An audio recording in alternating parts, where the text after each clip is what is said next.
IVM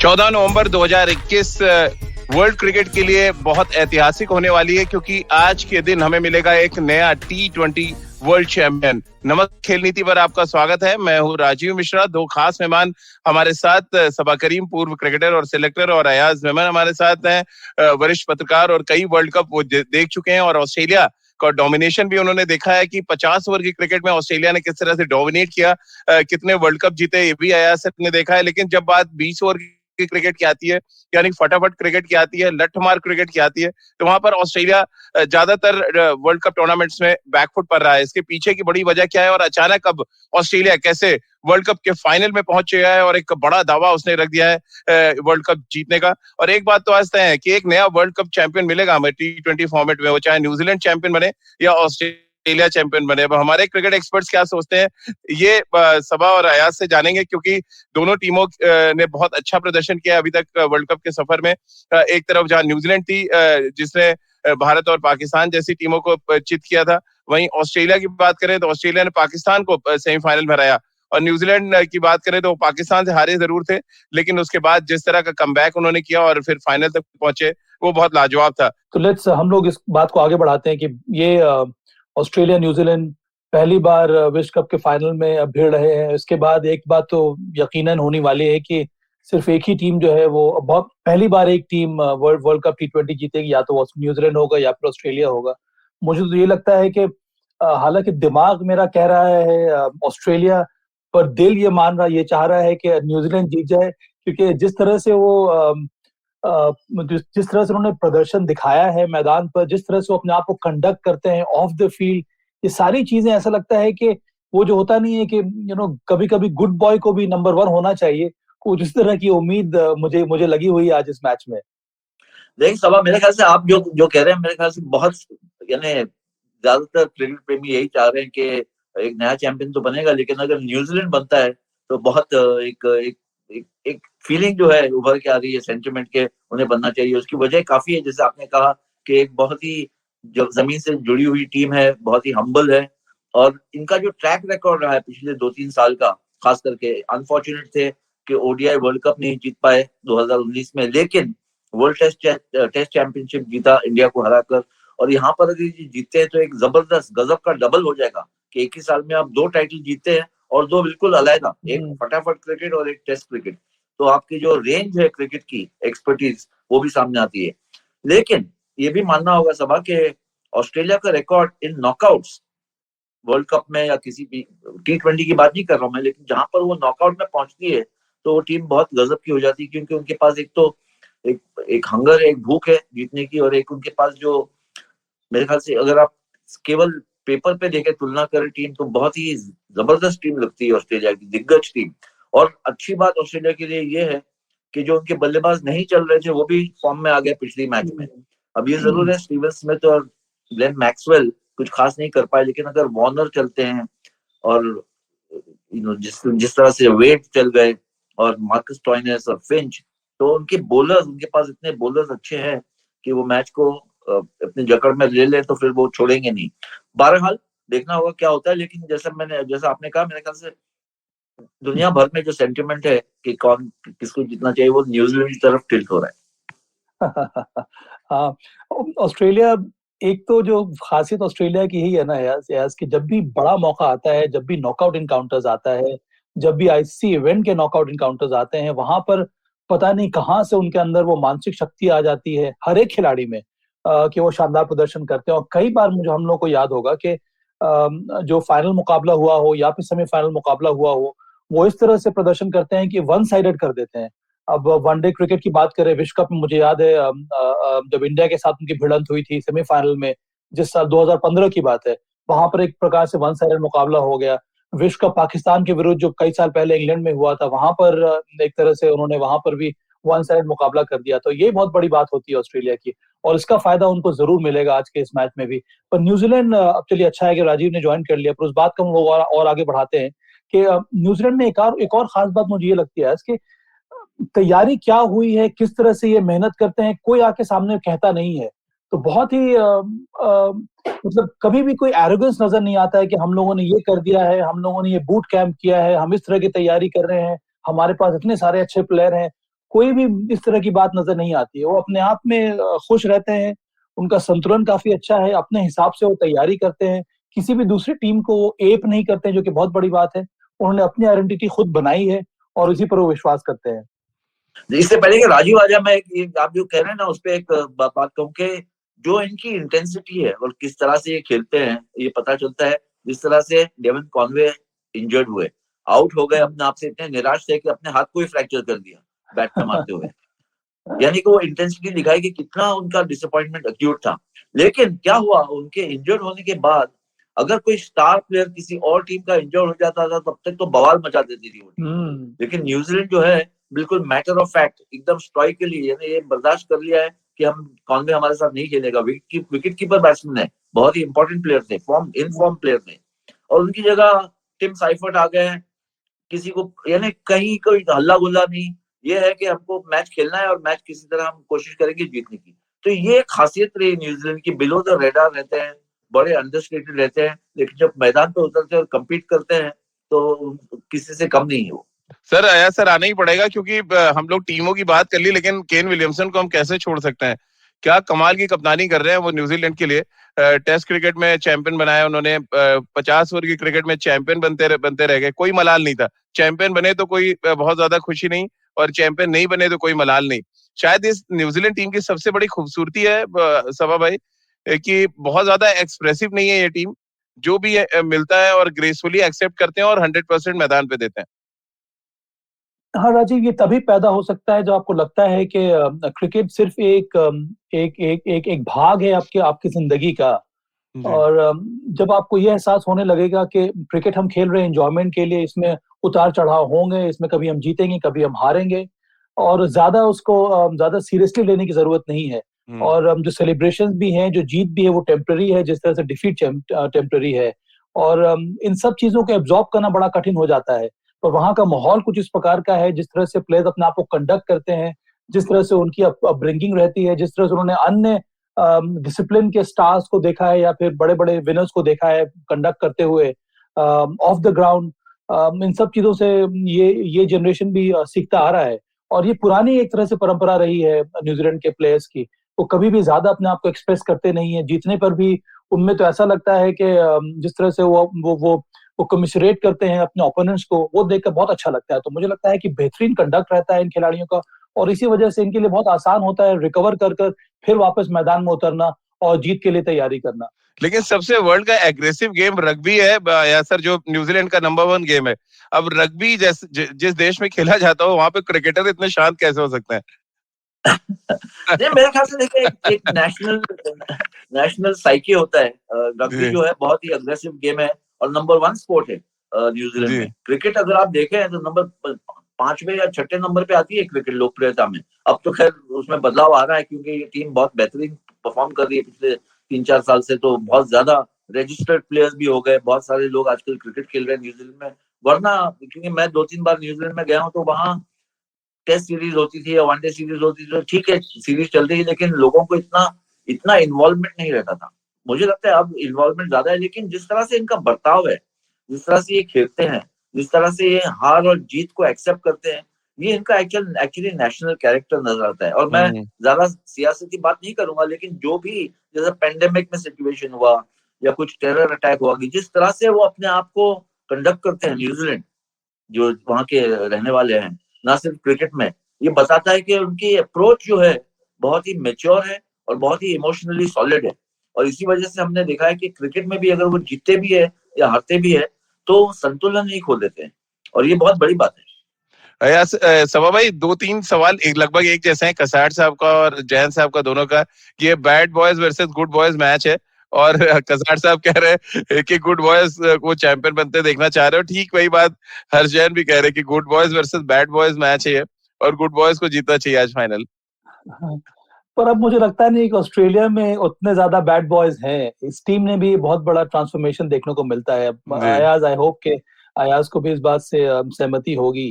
अब आप देखते हैं कि मैदान पे भी उतना ज्यादा एग्रेशन देखने को नहीं मिलता। एग्रेशन जो रहता है वो खेल के थ्रू ही वो अपने आप को व्यक्त करते हैं। स्लेजिंग हालांकि वो अभी भी करते हैं और इनकी तो पुरानी राइवलरी रही है, तो वो हो सकता है जरूर आज मैदान में देखने को मिलेगी।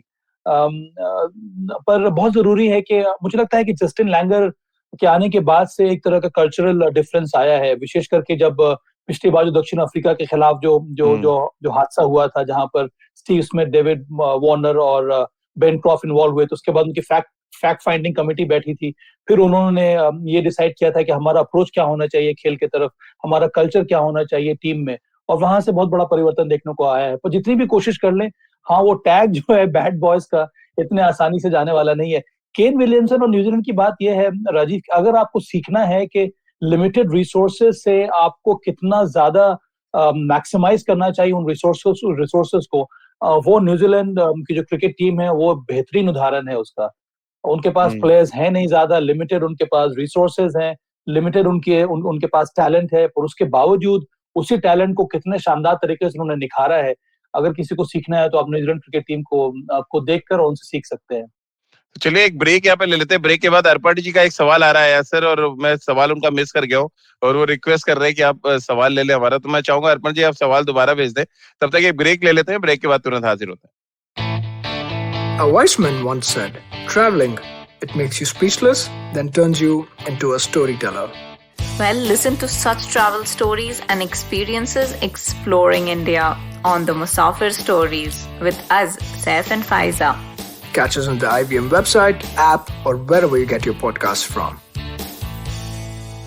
ब्रेक के बाद एक बार फिर आपका स्वागत है। सुपर संडे है आज और सुपर संडे के दिन सुपर हिट फाइनल मुकाबला है आज न्यूजीलैंड और ऑस्ट्रेलिया के बीच में। बड़ा मुकाबला, दो पड़ोसी देश आमने सामने हैं। हालांकि हम अक्सर बात करते हैं हिंदुस्तान और पाकिस्तान की, और ये भी सोच रहे थे कि यूएई के मैदान पर भारत और पाकिस्तान की टीमें अगर फाइनल खेल रही होती तो मजा आता। लेकिन सबा भाई, एक बड़ा टेक्निकल सवाल है कि यूएई में मैच हो रहा है, यानी एशियन कंडीशंस में मैच हो रहा है, और सेना देश की दो टीमें खेल रही हैं।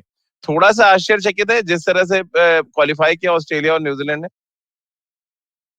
पर ये दर्शाता है कि उन्होंने कितना ज्यादा फाइटिंग स्पिरिट दिखाया है। दोनों ही टीम फेवरेट नहीं थी विश्व कप शुरू होने के पहले।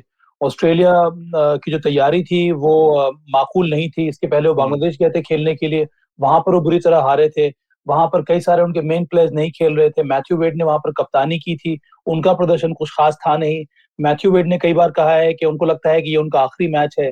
बहुत सारे चेंजेस देखने को मिले हैं, पर ऑस्ट्रेलिया ने अपने प्लेयर्स के ऊपर भरोसा दिखाया है। अब एरन फिंच को ही देख लो, उन्होंने रन बनाया नहीं, पर तब भी वो कप्तानी करते आ रहे हैं। सबसे बड़ी बात हुई है डेविड फॉर्म वापस फॉर्म में आ गए हैं, और उनकी गेंदबाजी जो है वो तगड़ी होती जा रही है। उनके पास कई सारे विकल्प हैं राजीव गेंदबाजी में। 3 पेस बॉलर्स हो गए, मिचेल मार्श हो गए, एडम जंपा हो गए, ग्लेन मैक्सवेल हो गए। तो ये जो विकल्प है उनके पास, उससे फायदा मिलता है। उसके साथ साथ जो हमने देखा है कि कई सारे मैच विनर्स हैं या फिर पावर हिटर्स हैं, फिनिशर्स हैं इस टीम में। तो इस टीम ने मेहनत जरूर की है। और एक बात तो है कि ऑस्ट्रेलिया की टीम ऐसी है जिसके बारे में हम और रियाज चर्चा कर रहे थे कि एक बार वो उनकी एंट्री हो जाती है, एक बार उन्होंने लय पकड़ ली, फिर उनको रोकना बड़ा कठिन हो जाता है। अब तो और न्यूजीलैंड तो हमेशा से ऐसा लगता है कि ये मैच वो हार जाएंगे, जीतेंगे नहीं, पर उसके बाद उन्होंने वो कमबैक करते हुए आए हैं। मुझे लगता है कि बहुत ही शानदार ये मुकाबला होने वाला है। अब सेना कंट्रीज से दो टीमें आई हैं, इसका मतलब यही है कि उनकी तैयारी काफी अच्छी हुई है और T20 में उनका दबदबा है अभी भी। सर, ये सवाल मैं आपसे भी जानना चाहूंगा कि थोड़ा सरप्राइजिंग है, एशियन कंडीशन में आमतौर पर एशियन टीमें डोमिनेट करती हैं। पहली बार हम बड़े टूर्नामेंट्स में देख रहे हैं जब एशिया की कोई टीम नहीं है। श्रीलंका, बांग्लादेश, पाकिस्तान, हिंदुस्तान सारी बाहर है। न्यूजीलैंड और ऑस्ट्रेलिया हिंदुस्तान की सरजमी पे फाइनल खेल रही है। शायद इससे पहले 87 वर्ल्ड कप में हुआ था आया सर, जब ऑस्ट्रेलिया और इंग्लैंड की टीमें शायद फाइनल खेली थी, अगर मुझे अच्छी तरह याद आ रहा है। तो ये नहीं, पर राजीव 2016 में इंडिया में बिल्कुल वेस्ट इंडीज, जी। तो ये कैसे आप आया सर देखते हैं, ये रिवॉल्व हो रहा है क्रिकेट, मतलब बाहर की टीमें भी तैयार हो रही हैं एशियन कंडीशंस के लिए, कैसे आप देखते हैं इसको? बेशक देखें, इवॉल्व तो हो रहा है क्रिकेट, क्योंकि इतना ज्यादा खेला जा रहा है और लोग प्लेयर्स जो है वो बहुत ज्यादा आजकल टूर करते हैं, लीग्स खेलते हैं, T20 खास करके। आप देख लें कि इंडियन कंडीशंस को आजकल न्यूजीलैंड प्लेयर्स, केन विलियमसन हो, और टिम साउथी हो, ट्रेंट बोल्ट हो, वो इंडियन कंडीशंस बेहतर जानते हैं आजकल। अगर आप 20-25 साल पहले से अगर तुलना करें, उनके प्लेयर्स आते थे तो बिल्कुल हक्के बक्के रह जाते थे स्पिनिंग ट्रैक्स देखकर या स्लो पिचेस देखकर। लेकिन आजकल ये सब समझते हैं किस तरह से ये पिचेस खेली जाएगी, क्योंकि T20 लीग्स इतना खेला जाता है। IPL ले लें या पाकिस्तान सुपर लीग ले लें, तो ये कंडीशन से ये आदी हो गए। दूसरी बात ये है, और ये बहुत जरूरी बात कहने का है, कि T20 में अक्सर जो है या T20 में खास करके ज्यादा अंतर नहीं रहा है टीम्स में, क्योंकि फॉर्मेट ही ऐसा है। अगर आप जैसे बहुत स्लाइट मार्जिन, बहुत कम मार्जिन से मैचेस डिसाइड हो रहे हैं। आप दोनों सेमीफाइनल्स देख लें, अगर एक एक ओवर सही नहीं जाता, टीम जो चेस कर रही उनका, तो वो टीम हार जाती थी। अगर वो कैच लिया जाता, हसन अली कैच पकड़ लेते मैथ्यू वेड का, तो शायद ऑस्ट्रेलिया फाइनल में नहीं रहती। तो ये मार्जिन बहुत कम है। टीम्स जो है, प्लेयर्स जो है, आजकल एक दूसरे को बहुत अच्छी तरह जानते हैं, और इसी वजह से बहुत ज्यादा T20 में आजकल खास करके वर्ल्ड स्टेज पे बहुत ज्यादा बड़ी टीमों के खिलाफ अगर आप देखें तो बड़ी वन साइडेड मैचेस नहीं नजर आएगी। इंग्लैंड ने ऑस्ट्रेलिया को हराया बड़े मार्जिन से, पाकिस्तान ने इंडिया को हराया बड़े मार्जिन से, लेकिन आमतौर पर मैचेस काफी क्लोज होती जा रही है, क्योंकि प्लेयर्स एक दूसरे को अच्छी तरह जानते हैं और कंडीशंस अच्छी तरह जानते हैं। शोभा भाई, अर्पण जी का एक सवाल है। उनका कहना है कि ऑस्ट्रेलिया जब इस टूर्नामेंट में आई, जो बात आप कह रहे थे कि वो एक टीम की तरह खेलती हुई नजर नहीं आ रही थी, उनका परफॉर्मेंस भी बहुत खराब था। फिर जब वो वर्ल्ड कप में आते हैं तो क्या सबसे बड़ा चेंज आ जाता है इस टीम के अंदर? माइंडसेट उनका चेंज हो जाता है, क्योंकि लगातार 3 वर्ल्ड कप वो जीत चुके, पहली ऐसी टीम है जिसने वर्ल्ड कप में हैट्रिक लगाई है 50 ओवर की क्रिकेट में। तो क्या एक ऐसा माइंडसेट है? 99 मुझे याद आ रहा है, 2003 और 7, ये 3 वर्ल्ड कप है जब, और अलग अलग देशों में जीते उन्होंने। 99 इंग्लैंड में था, फिर 2003 साउथ अफ्रीका में, और 2007 वेस्ट इंडीज में। कैसे आप देखते हैं ये माइंडसेट वर्ल्ड कप में जाते ही कैसे ऑस्ट्रेलिया का चेंज हो जाता है? राजीव, ये तब पॉसिबल है जिसको हम लोग स्पोर्ट्स की भाषा में कहते हैं पीक परफॉर्मेंस। उसके लिए बहुत जरूरी है कि आप तैयारी किस तरह से करते हैं। जो गैप रहता है आईसीसी इवेंट में, और यही ऑस्ट्रेलिया बहुत सालों से करता आ रहा है। उनकी कोशिश यही रहती है कि हमारी तैयारी ऐसी होनी चाहिए कि हमारे जब जब आईसीसी इवेंट आए तब हमारे प्लेयर्स बेहतरीन फॉर्म में है। मैं उदाहरण ले रहा हूँ यहाँ पे, आप 3 पेस बॉलर्स को देख लीजिए, जॉश हेजलवुड, पैट कमिंस और मिचेल स्टार्क। पैट कमिंस और मिचेल स्टार्क, पैट कमिंस पहला लेग आईपीएल उन्होंने खेला, दूसरा लेग उन्होंने मना कर दिया खेलने के लिए। मिचेल स्टार्क पूरे के पूरे आईपीएल में खेले नहीं। जॉश हेजलवुड ने पूरा का पूरा आईपीएल खेला है, सेकेंड लेग भी आए खेलने के लिए। तो ये एक कॉन्सेंट्रेटेड एफर्ट है क्रिकेट ऑस्ट्रेलिया का कि किस तरह से हम अपने प्लेयर्स को ट्रीट करना चाहिए, किसको क्या जरूरत है, किसको ज्यादा T20 मैचेस खेलने चाहिए, किसको नहीं खेलने चाहिए। टीम जब गई थी बांग्लादेश, वहां पर ये तीनों पेस बॉलर्स नहीं खेल रहे थे। तो किस तरह से वो वर्कलोड को मैनेज करते हैं उनको पता चल जाता है, और उनका कम्युनिकेशन लेवल जो है प्लेयर्स के साथ बहुत ज्यादा अच्छा है। उनके पास शानदार सपोर्ट स्टाफ है जो आइडेंटिफाई करता है कि कौन से प्लेयर को कितना खेलना है, कौन से प्लेयर को कितना नहीं खेलना है, और वहां पर कोई भी कमर्शियल जो वैल्यू होती है वो अटैच नहीं होती है। वहां पर जो क्रिकेट ऑस्ट्रेलिया है वो पूरी तरह से इन सभी प्लेयर्स का ध्यान रखता है और ख्याल रखता है। तो हमेशा से उनकी कोशिश रही है कि उनकी जो बेस्ट प्लेयर्स हैं वो बेस्ट फॉर्म में अवेलेबल रहे आईसीसी इवेंट के लिए, और ये बहुत बड़ा कारण रहता है। फिर उनको सिर्फ काम करना पड़ता है कॉम्बिनेशन पर, और किस तरह से उस कॉम्बिनेशन को वो तैयार करवाएं, जो कि इस विश्व कप में भी देखने को मिला है। कॉम्बिनेशन उन्होंने सही कर लिया अपना, हालांकि 1-2 चीजें इधर उधर होती रहती हैं। स्टीव स्मिथ का फॉर्म नहीं है, ग्लेन मैक्सवेल का फॉर्म नहीं है, पर उनके अलावा जो खिलाड़ी है उनका फॉर्म काफी अच्छा नजर आ रहा है। तो मुझे लगता है इन्हीं कारणों की वजह से ही ऑस्ट्रेलिया का परफॉर्मेंस इतना शानदार रहता है। सर, क्या आरसीबी से वो बटन पूछना पड़ेगा एरन फिंच को, जो बटन दबाकर ग्लेन मैक्सवेल से परफॉर्म करवाया था आरसीबी के लिए? क्योंकि ऑस्ट्रेलिया के लिए तो बिल्कुल वो बटन ढूंढ नहीं पा रहा है एरन फिंच। हाँ, देखिए उनका फॉर्म हल्का हो गया तो ये एक्चुअली एक परेशानी की वजह बन सकती है ऑस्ट्रेलिया के लिए इस मैच में, क्योंकि बहुत क्रूशियल पोजीशन में वो बैटिंग करते हैं, और जो जितना भारी उनका फॉर्म था आईपीएल में वो उतना ही हल्का हो गया है वर्ल्ड T20 में। और ये ग्लेन मैक्सवेल के साथ अक्सर हुआ है। अगर आप उनका देखें करियर रिकॉर्ड, तो उतार चढ़ाव बहुत हुए हैं, और खासकर मैं तो कहूंगा एक्चुअली उतार ज्यादा हुआ है, चढ़ाव इतना नहीं हुआ है, क्योंकि जो उनका पोटेंशियल था उन्होंने, मैं नहीं मानता हूँ कि उन्होंने फुलफिल किया है। एक कंसिस्टेंट मैच विनर जो होना चाहिए। लेकिन जैसे सबा ने कहा कि एक बार ये टीम अगर मोमेंटम पकड़ती है ऑस्ट्रेलिया, तो इनको फिर नीचे दबा के रखना बहुत मुश्किल है। और ये हो सकता है कि फाइनल में आज मैक्सवेल चल पड़े या स्टीव स्मिथ चल पड़े, जो अब तक हल्के चल रहे हैं। मैं ये ऑस्ट्रेलिया की अगर आप बात करें, तो बैड बॉयज की आप बात कर रहे थे, एक जमाना था जैसे अंडर आर्म गेंद करवा दी, ग्रेग चैपल ने अपने भाई को बोला कि अंडर आर्म, न्यूजीलैंड के खिलाफ ही 1981 में, जी। और तब से बैन हुआ है, क्योंकि उनकी पॉलिसी यानी फिलोसफी रहती थी, या अभी भी है लेकिन कुछ इसमें चेंज आया है, कि विन एट ऑल कॉस्ट, किसी भी कीमत पे जीतना है। अब उसमें क्या हो गया कि गेम इतनी ग्लोबल हो गई, आप वो चीजें नहीं कर सकते हैं जो सामने नजर आती है।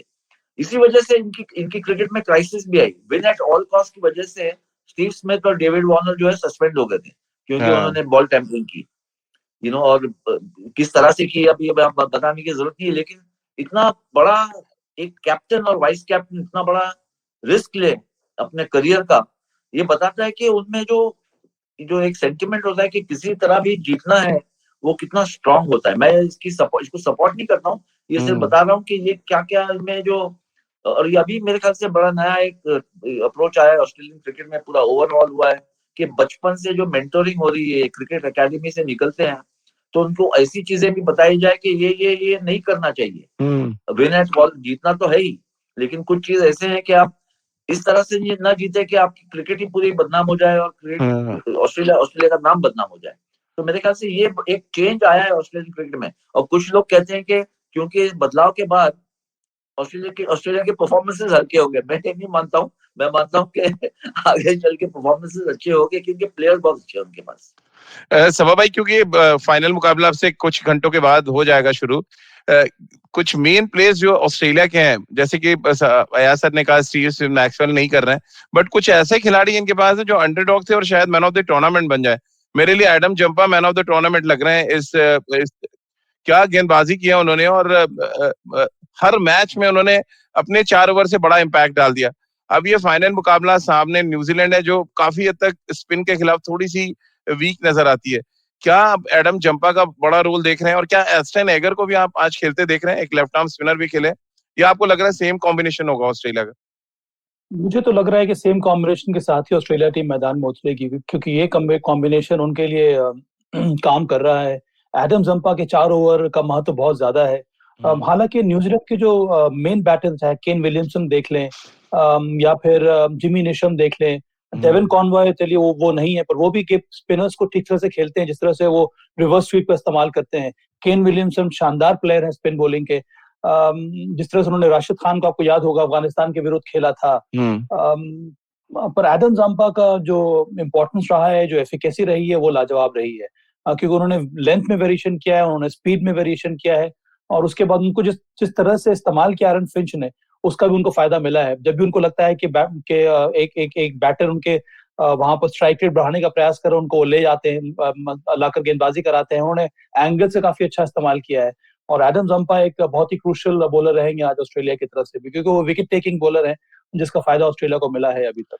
सर, केन विलियमसन का मैं इंटरव्यू सुन रहा था, और ईश सोडी को लेकर उन्होंने कहा कि एक प्रोसेस के थ्रू 2 साल से वो उनके साथ काम कर रहे थे, क्योंकि उनको पता था कि यूएई में वर्ल्ड कप, या इंडिया में, उससे पहले इंडिया में होना था वर्ल्ड कप, तो ईश सोडी उनके लिए ट्रम्प कार्ड थे।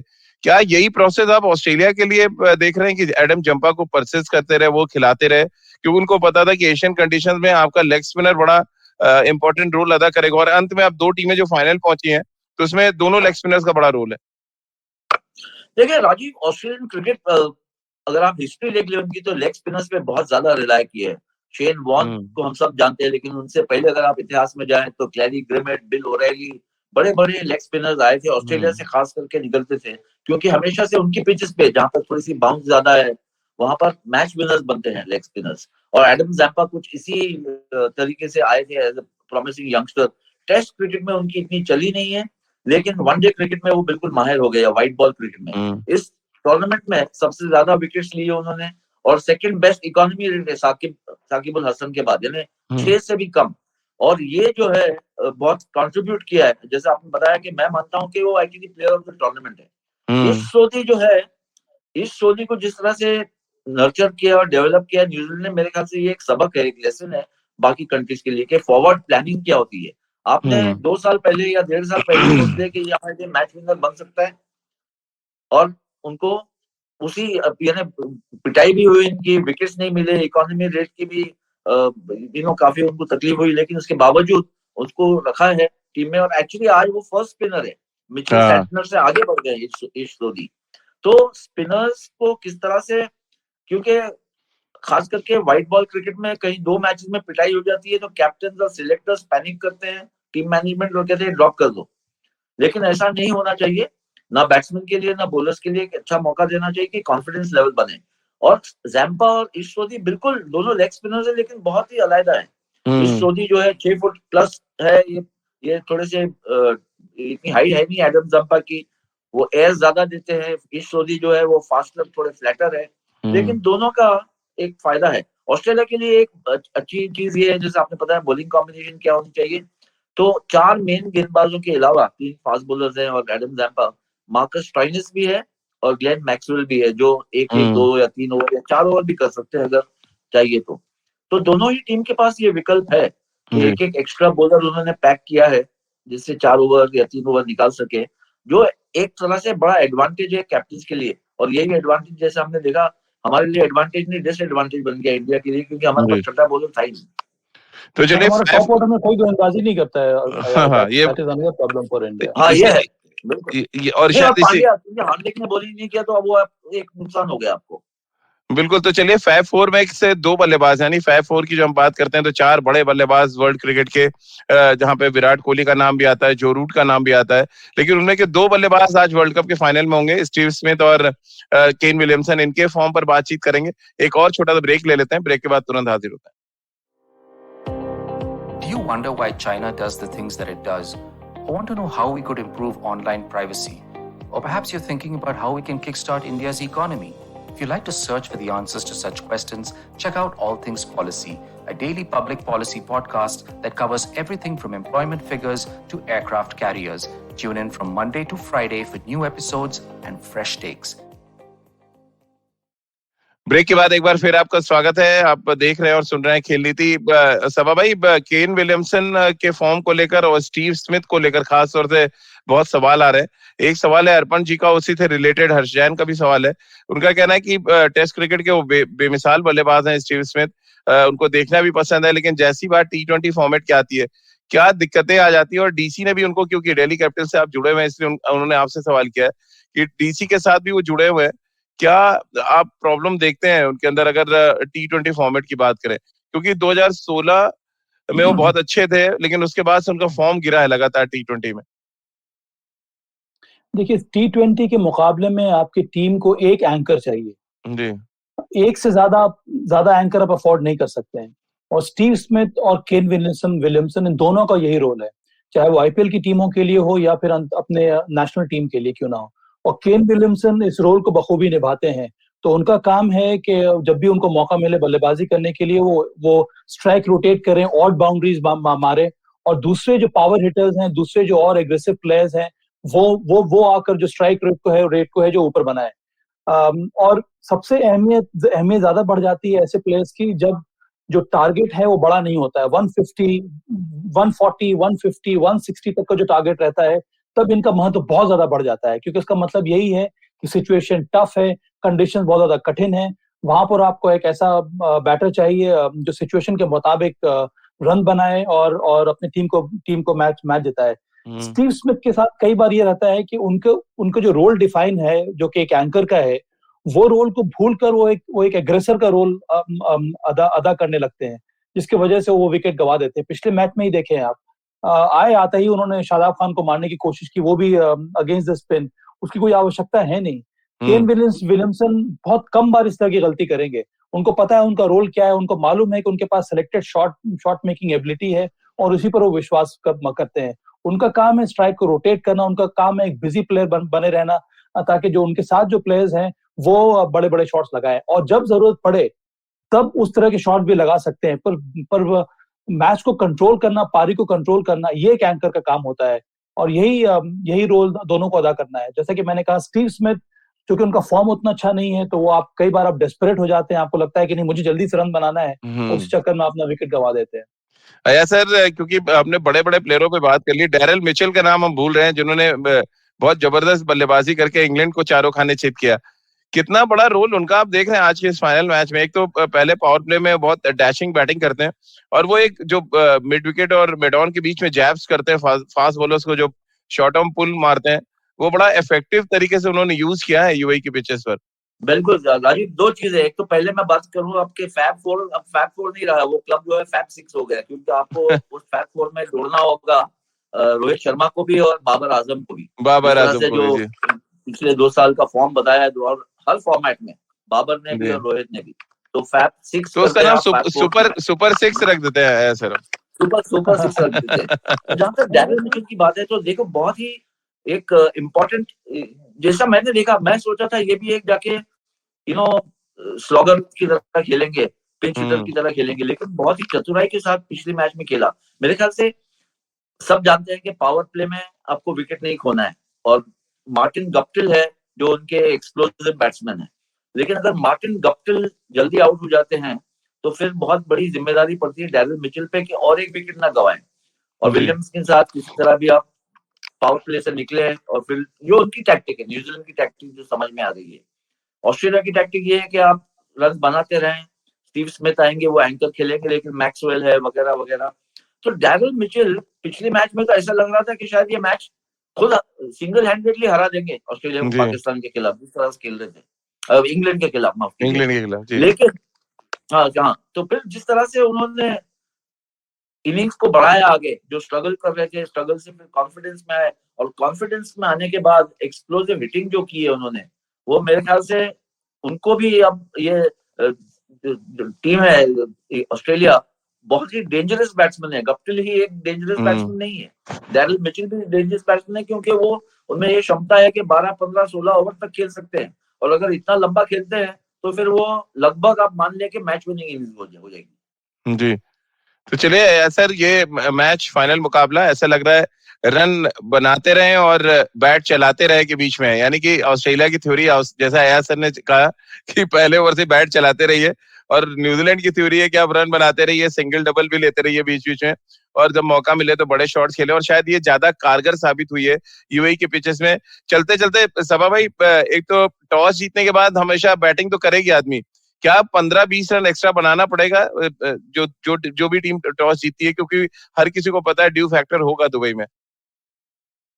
पिछले मैच में ड्यू फैक्टर था, पर उतना ज्यादा नजर नहीं आया था राजीव, और अगर था भी तो बहुत लेटर स्टेजेस में देखने को मिला था। पर हाँ, यकीनन जो टीम बल्लेबाजी कर रही है पहले, उसको कम से कम 15 से 20 रन एक्स्ट्रा रखने होंगे।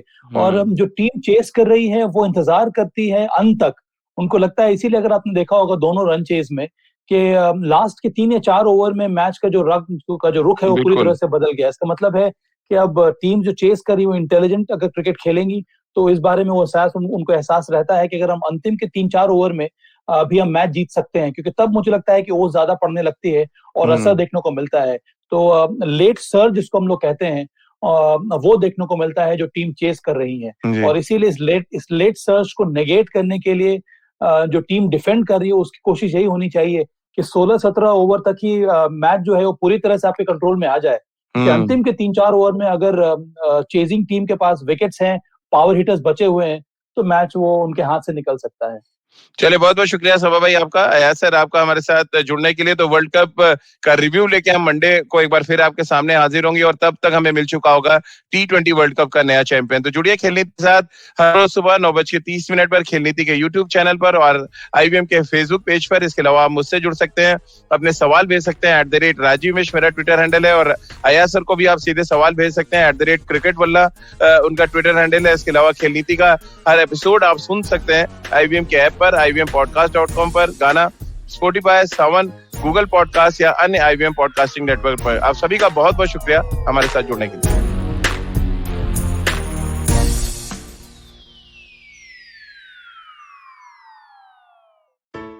Hello, everybody. It's been another great week on the IVM Podcast Network. On a show about crypto, Rohan asked the question, what is the metaverse, to Harsh Rajat, creator of EPNS, that's the Ethereum Push Notification Service, and what the term means.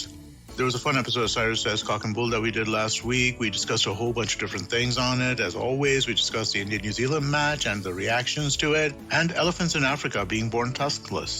On Audio Gyan, Kedar introduces us to filmmaker Ashish Avikuntak and his artistic film, etc. On The Longest Constitution, Priya takes a look at Gandhi, same-sex love, and why a few of our laws need to be changed to accommodate the LGBTQIA community. And on The Wire Talk, Siddharth speaks to Ayaz Memon, the sports writer, journalist, lawyer, regular on Khel Niti, former host of one of our shows, The Cricketwala Chronicles, and so much more. They talk about his new book, Indian Innings, The Journey of Indian Cricket Since 1947. Do follow us on social media. We're IVM Podcast on Twitter, Facebook, Instagram, and LinkedIn. And remember, if you're enjoying this show or any of our other shows for that matter, please do tell a friend. And finally, we'd like to thank our sponsors on the network this week: Cred, Bank of Baroda, Quarter, CoinSwitch, Kuber, Slate Coffee, Intel, Kotak Mahindra Bank, and Oxfam India. Thank you so much for making this possible.